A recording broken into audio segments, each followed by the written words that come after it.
Aquí está Jesús de Nazaret, la esfera de los libros, Antonio Puente Mayor, que supera ya la 30 de libros publicados, muchos de ámbito nacional y muchos otros grandes éxitos de contenido básicamente cofrade o cofradiero. Antonio, yo sé que es muy difícil, pero apelo a tu capacidad. ¿Quién fue, resumidamente, quién fue Jesús de Nazaret? Bueno, pues fue un hombre con 1000 rostros, de los cuales conocemos muy pocos. De hecho conocemos únicamente 3 años de los 33 que pudo vivir, y fue un hombre que destacó por muchas facetas. Sabía dirigirse a las masas, con lo cual tenía una predicación bastante especial, curaba, que esto es muy importante, era un sanador, y era un taumaturgo, una persona que hacía milagros. Y a todo eso debemos de sumar que también hacía exorcismos en la época, que los exorcismos era algo bastante complejo, ¿no? Expulsar demonios, se sabe que de María Magdalena expulsó demonios. Por tanto, un hombre con muchas facetas, desconocido a día de hoy todavía, pero fascinante. De hecho, yo lo he titulado en mi obra, lo he denominado el hombre más influyente de todos los tiempos. Háblame de su familia, ¿en qué contexto se desarrolla, nace, se cría?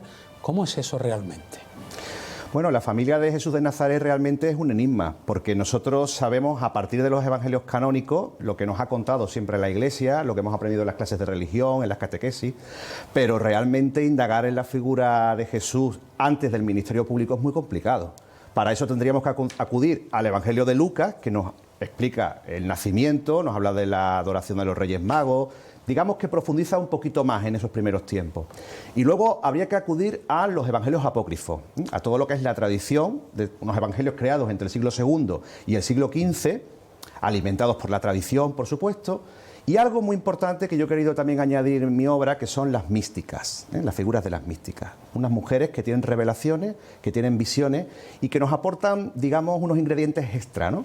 Un plus para conocer más la figura de Jesús. ¿Por qué no me has dicho todavía o en qué momento de la entrevista estás dispuesto a decirme que es Jesús de Nazaret, es el hombre que viene a redimirnos del pecado, que muere por nosotros y que forma parte de la Santísima Trinidad y que se trata de Dios Hijo? ¿Eso en qué momento? Esta tarde te hacía Manolo una pregunta muy acertada, corrígeme Manolo, era algo así como: ¿has escrito este libro desde el punto de vista historicista o desde la fe? ¿Algo así era tu pregunta, sí, Manolo? ¿Cómo era una persona? Que ¿cómo era Jesús? ¿no? Estamos viendo siempre que le damos una imagen según los evangelios, pero a mí me gustaría saber si Jesús realmente, como persona normal que podía ser, si tenía familia, no tenía familia, si tenía mujer, tenía hijos, porque bueno, era esa parte o esa faceta no se conoce de Jesús o no nos ha llegado, ¿no? No nos llega, o en cualquier caso, ¿cuándo sabe él realmente la persona que y va lo a suyo, desempeñar? que es quien es? Claro, es que tenemos que dividir, por un lado, separar al Jesús teológico, al Jesús Hijo de Dios, como ha mencionado Víctor, en el cual yo creo. Para mí Jesús es el Hijo de Dios, como creyente, como católico. Y otra cosa es el Jesús histórico, en el cual yo he intentado indagar desde la ciencia, ¿no? En este caso la ciencia que me otorga la filología, que es es la licenciatura que yo ejercí, claro, mi disciplina. Y también he tirado de la historia, del criterio de fuentes múltiples, que es lo que nos podemos agarrar, que son las fuentes escritas, algún testimonio también epigráfico en la piedra, pero poco más. Eso sumado a la tradición, a lo que antes he comentado, evangelios apócrifos, a textos posteriores a la época de Jesús, es lo que nos intenta un poco acercar a la figura humana, ¿no? Que hay que separar en este caso de la divina. A ver, desde que conocemos cosas de él, más o menos, ¿no? Por los evangelios está diciendo, hasta que empieza la tradición a hacer su trabajo, y la Iglesia católica en nuestro caso, ¿cuáles son los errores más frecuentes que cometemos? ¿O qué cosas hay en nuestro ambiente, en nuestro día a día, que tú digas: Víctor, aquí nos equivocamos siempre? Eso no tiene que ver con el Jesús de Nazaret real. ¿Cuáles serían esos errores?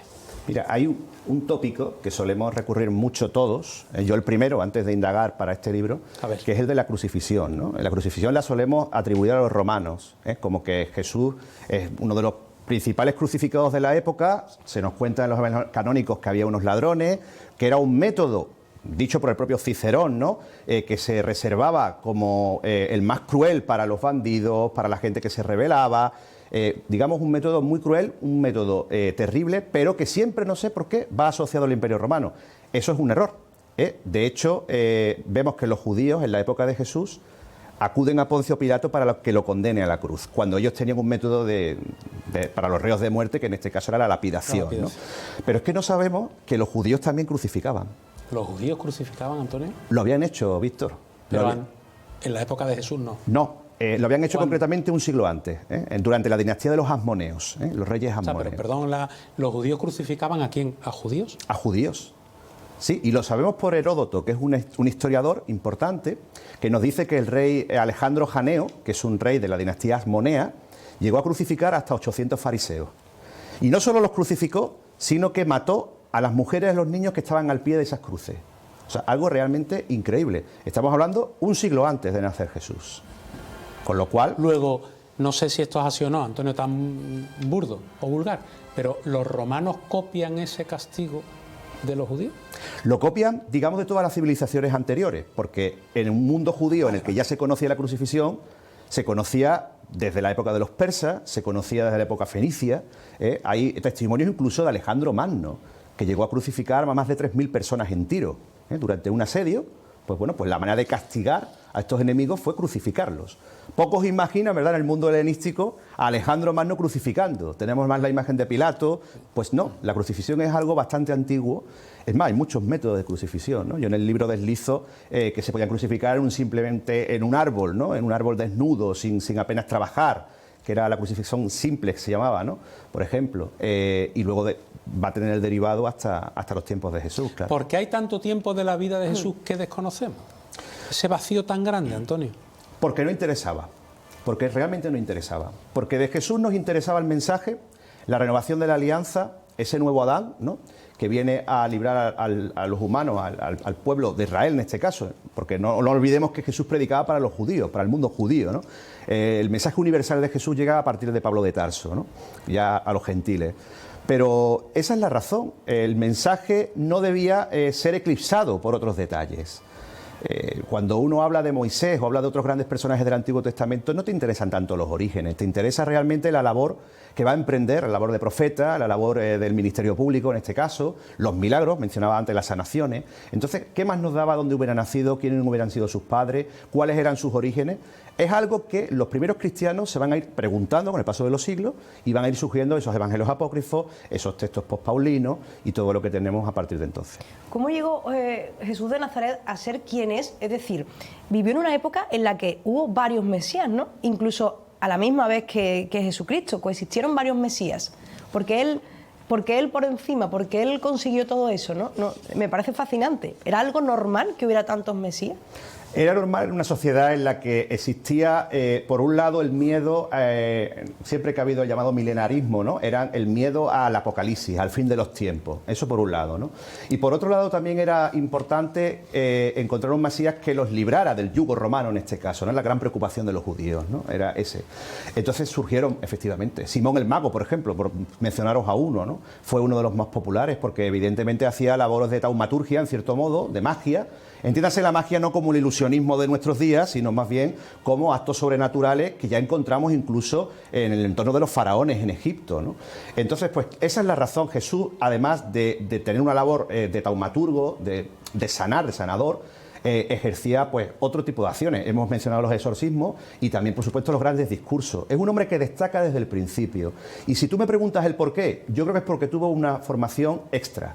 No hablo solo del Jesús de Nazaret, de la casa del libro anexa a la sinagoga, que tenemos allí las piedras en Nazaret, se pueden palpar, sino de un Jesús que pudo estar en Egipto, más allá de la ruta del exilio, al inicio de su vida, y que pudo entrar en contacto con Esenio y con otros mundos, ¿no?, otras culturas, que lo enriquecieran y lo colocaran en una situación superior a la de sus coetáneos.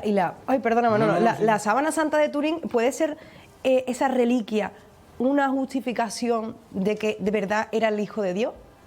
Para mí es una pieza totalmente increíble, que no tiene explicación posible. Si tuviera que responder como creyente, para mí esa sábana envolvió al Hijo de Dios.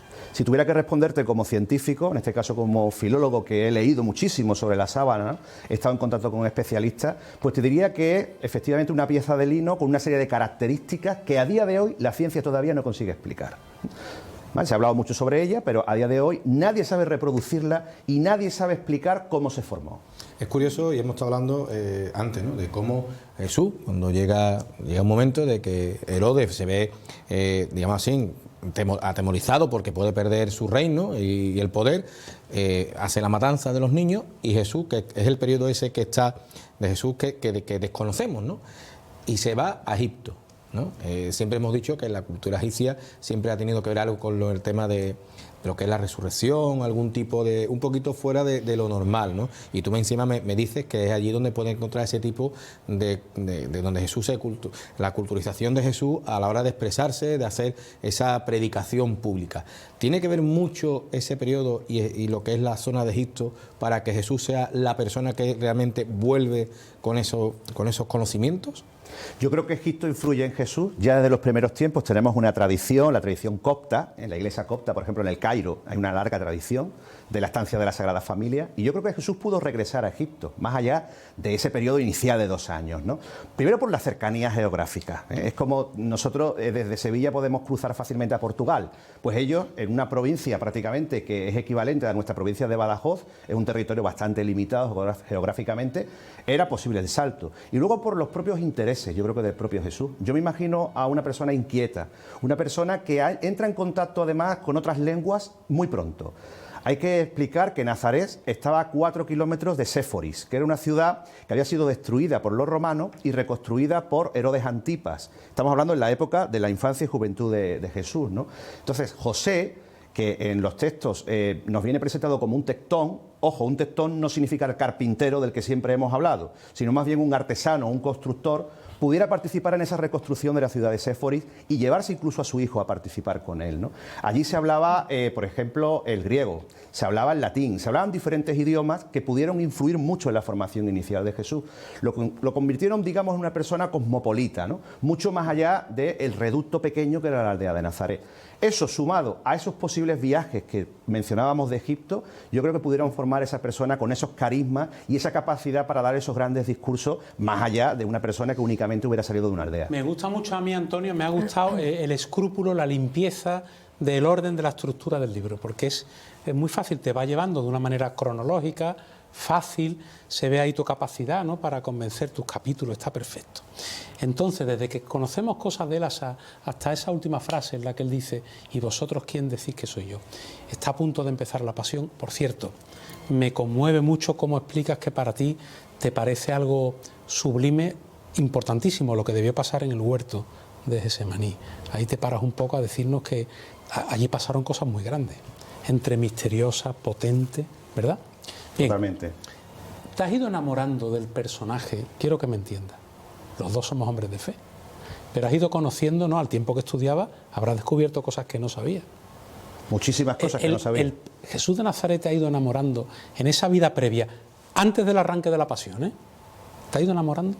Muchísimo, muchísimo. ¿Qué has De hecho, descubierto ahí? ¿Qué cosas? Pues mira, he descubierto una cosa que me ha llamado muchísimo la atención, Víctor, que son las conexiones con el Antiguo Testamento. Prácticamente no hay párrafo, no hay pasaje de la vida de Jesús que no tenga una conexión directa con el Antiguo Testamento. Estamos hablando de profecías de Miqueas, profecías de Isaías, detalles tan curiosos, uno que nos gusta mucho a los cofrades, que es la entrada en Jerusalén, ¿verdad?, a lomos de una borriquita. Pero es que ya Salomón, tenemos una escena en la que el rey David le cede a su hijo Salomón, que por cierto no era el primogénito, era el segundo de sus hijos. El primero, para David, no era digno de ser rey, y le cede su mula a su hijo Salomón para demostrar ante el pueblo de Israel que es el digno sucesor al trono. Esa mula tiene una conexión directa con el borriquillo, con la borrica. Ojo, dejando a un lado la pobreza, siempre pensamos en un hombre que entra en un borrico de manera humilde. La mula, el asno, era una figura fundamental en los textos sagrados. Ya la mula y el buey que aparecen en el pesebre no aparecen por casualidad. Pueden aparecer ovejas, pueden aparecer pájaros, pero está el toro castrado, en este caso el buey, y está el asno. Dos figuras preeminentes dentro del Antiguo Testamento. Esas conexiones son impresionantes. Cuando abordaste la pasión y la muerte y la resurrección del Señor, ¿ahí cómo lo hiciste? Porque lo otro era más, entiendo yo, más historicista, más de... Pero aquí ya te tocaba más aquí, ¿no?, el pecho. Sí. Y ahora tú, que eres cofrade también y creyente, cuando afrontas eso, ¿cómo lo haces? Pues haciendo un ejercicio, podríamos decir, de oficio, porque claro, dejar, como decía, a un lado la parte de fe y la parte de filólogo es muy complejo. Y además yo es que quería darle una visión universal al libro. Ajá. Por eso cito a 350 autores de diversas disciplinas, por eso en el texto tienen voces protestantes, evangélicos, judíos, tienen absolutamente voz todo el mundo. he mencionado las místicas, algo de lo cual hoy día se habla muy poco de las místicas. Conocemos a Santa Teresa de Jesús, San Juan de la Cruz y poco más. Y yo le doy voz a las místicas, que tienen unas revelaciones maravillosas, ¿no? Que han dado lugar, pues, a películas que conocemos todos, como La Pasión de Mel Gibson, ¿no? Entonces, fue difícil enfrentarse, por ejemplo, a la escena de la flagelación, ¿no? Muchísimo más cruda que la que representa la hermandad de la cigarrera. Eso lo sabéis, lo hemos visto en películas, pero cuando tú lo lees al detalle, cuando te puedes, digamos, parar, detener en esos instantes que explica, también lo hace Ana Catalina Emmerich, una vidente del siglo XIX, realmente es algo sobrecogedor, es muy duro. Y el paso por el arroyo Cedrón, que he tenido la suerte en Tierra Santa de conocerlo, he estado en la Basílica de la Agonía, que tú mencionabas, he podido tocar la roca, ¿no?, donde él tuvo ese momento tan duro, la hematidrosis que explico en el libro, ¿no?, cuando Jesús suda sangre en el huerto de los olivos. La verdad es que son escenas que muchas veces las vemos de pasada en nuestros pasos de misterio, la adornamos, porque eso es una cosa que yo me traigo de Tierra Santa, ¿no? Yo le decía a mis familiares al regresar que Sevilla, digamos, recordaba la Semana Santa de una manera muchísimo más bonita, mucho más amable que como fue allí, ¿no? Porque aquí es un lugar descarnado, un lugar violento, en el que incluso cuando hay paz existe una calma tensa. Antonio, y todo eso se palpa. Antonio, y al estudiar sobre la vida de Jesús, imagino que has estudiado la de su familia, ¿no? Hay información de la Virgen María, hay información de San José, incluso ¿pudo tener hermanos Jesucristo? ¿Aparece en las Escrituras? Bueno, tenemos en los mismos evangelios canónicos ya referencias a sus hermanos. Lo que pasa es que la palabra hermano es muy compleja, puesto que hay que entender que los evangelios que tenemos nosotros están traducidos de la Vulgata latina, en primer lugar, pero a su vez remiten a un texto original griego. Entonces, la palabra griega, esto lo ha estudiado muy bien el filólogo Antonio Piñero, que es una de las grandes referencias que tenemos en España, andaluz, de Chipiona, concretamente, y él explica muy bien este término, ¿no? Adelphos, que sería el término griego para remitirse a hermano. ¿Por qué? Pues porque en el mundo judío de la época de Jesús, en arameo y en hebreo, no existía un término para definir al sobrino, al primo, al hermano. Se usaba un único término. De hecho, tenemos en el Antiguo Testamento escenas en las cuales en una familia a un determinado personaje que se le llama primo y en la siguiente escena se le llama sobrino. Eso yo lo explico en el libro. Al existir esa confusión en los términos, en las traducciones, no sabemos exactamente si eran hermanos de carne o eran simplemente primos o vivían en una misma comunidad, que es lo que me contaban en Tierra Santa, ¿no? Allí nos decían que las personas que vivían en casas cercanas, en una comunidad de vecinos, se llamaban entre ellos hermanos. De ahí podría venir ese término. Ahí tengo una curiosidad y claro, a colación de lo que ha dicho nuestra amiga Ana, y saliendo un poco de lo que son los libros sagrados, ¿Jesús llegó a tener pareja? ¿Era soltero? ¿Tuvo descendencia? O bueno, por ser la figura de quien es, todo eso se ha obviado en la historia. No tenemos constancia, ni por los evangelios canónicos, ni por los apócrifos, ni por la tradición patrística, que Jesús tuviera pareja. Pero hay una pregunta que yo siempre me hacía, o que me he hecho durante toda mi juventud, y que a la hora de indagar para este libro he podido responder, que es: ¿era algo extraño ser soltero en la época? ¿Era algo extraño? ¿Jesús era señalado con el dedo por no tener una esposa e hijos? No era algo extraño, era algo de hecho corriente en el mundo del Antiguo Testamento, del mundo de los profetas, por ejemplo, pero es que en la época de Jesús, en la propia época suya, el siglo I, Juan el Bautista era soltero. Los esenios eran solteros, eran prácticamente como monjes, ¿no? Una comunidad ascética de monjes, lo que podríamos entender hoy como una vida monacal. Entonces, no era extraño, no existía eso que se dice en los estudios históricos, una discontinuidad con su tiempo. Jesús no era una persona extraña por ser soltero ni por no estar casado. ¿Que podía haberlo estado? Pues a lo mejor sí, San Pedro lo estuvo. Pero en este caso no tenemos ninguna prueba ni ninguna razón para afirmarlo. ¿Cuánto tiempo te ha costado esto, Antonio, de trabajo? Bueno, ha sido un viaje, yo lo llamo un viaje de 5 años, desde 2017 hasta 2023, que he podido culminarlo con esa peregrinación a Tierra Santa. ¿Estás contento con el resultado? Por cierto, Melchor, Gaspar y Baltasar, estamos a tiempo. Hombre, claro. Hombre, a tiempo, para pedirlo todavía. Muy ahí está, interesante. Jesús de Nazaret. Dime, perdona, que te corto. No, que estoy muy contento con la edición. La ha hecho la Esfera de los Libros, que es una editorial muy importante de Madrid, y ha hecho una edición preciosa. Tengo que decir a favor de mis editores que la corrección es escrupulosa. Es muy importante corregir un libro bien, no solo escribirlo, sino corregirlo. Y luego la portada, que me preguntan mucho, es la primera entrevista en la que voy a contar ¿Quién es el autor de esa imagen de la portada? Que mira, si la enseñas a cámara, parece que nos está interpelando, ¿verdad? Nos está llamando, nos mira directamente a los ojos. ¿Quién es el autor? El Venga. autor es Alberto Montaña, que es un autor flamenco, y el cuadro se encuentra en Zúrich. Es una auténtica maravilla, es un cuadro renacentista. Ahí está. Por cierto, que para nosotros Dios hijo, pero para otras culturas o religiones, ¿quién fue Jesús de Nazaret? Fue un profeta muy importante, sí. Bueno, pues ya está. En todas las librerías, entiendo, ¿no? En todas las librerías, sobre todo en las de barrio, ojo, ¿eh? Ole. Si van a comprarlo, que vayan a las de barrio o las que tenemos en el centro, que son estupendas librerías, que las redes sociales, el mundo online está muy bien, pero hay que apoyar a las pequeñas librerías. Antonio, tú que eres del cuerpo, me voy a sentar ahora un ratito con el maestro José Luis Garrido Bustamante. He ido a preguntarle quién es el gran poder. Deberías escucharlo. Te va a gustar. Será un Yo sé placer. que tú lo quieres mucho, ¿no? Bueno, yo soy auténtico fan de él desde niño. Claro. Bueno, pues gracias por la visita. Dedícamelo, ¿no? Será un placer. Enhorabuena por todo, Antonio. Gracias por la visita. Gracias a vosotros. Ahí está Antonio Puente, Jesús de Nazaret, a los Reyes, ¿no? Sí, por supuesto que sí. Ya. Creo que Interesante conocer. hay que hacerlo. El Heraldo está por ahí cerquita. Está ya moviéndose. Cerquita, está haciendo ahí su ya con trabajo. los últimos preparativos, imagino, porque este jueves tiene que recoger las cartas Tiene de que estar muchos haciendo niños. mucho ejercicio. Hombre, tiene que ¿Qué estar falta le preparado. hace? Bueno, Desde Jesús luego. de Nazaret, de Antonio Puente Mayor. Un viaje en su vida que ha durado un lustro. Ahí está el resultado. Cómpratelo. Ahora una pausa breve y nos vamos a preguntarle al maestro Garrido Bustamante quién es el gran poder.